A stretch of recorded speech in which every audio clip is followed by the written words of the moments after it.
Asante na karibu tena kwenye podcast yako, na mimi ni James Ruta, mwenyeji wako hapa. Hii ikiwa ni makala nyingine na ni mwendelezo tu wa makala zetu zenye kufundisha, kujenga na kuchochea mabadiliko kwenye jamii yetu.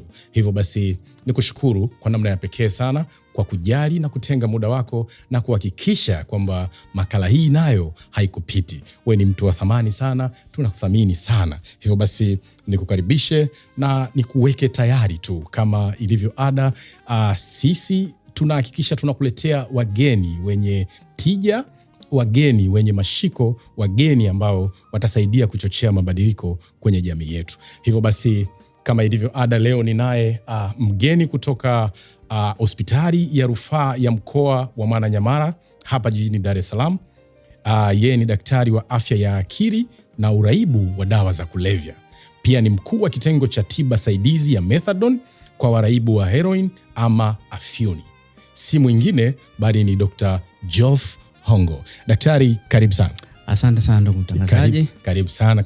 Asante sana. Hii ni podcast yako. Ndio. Na sisi kama ilivyo ada ama ulivyonisikia nikijitambulisha pale, tunafanya tu makala ambazo ni makala zenye kwenda kuchochea mabadiliko kwenye jamii yetu. Mambo ni mengi sana kwenye jamii ambayo yanahitaji elimu. Hivyo basi watu muhimu kama wewe tunapokuwa nao inachochea na inaleta tija sana, inaleta maana sana kwa jamii yetu. Karibu sana. Asante sana. By the way, asante sana kwa kutenga muda wako. Asante, mimi nashukuru kwa kupata nafasi hii kwa sababu ni mara ya kwanza kufanya interview katika broadcast. Kwa nashukuru kwa kunikaribisha. Asante sana daktari.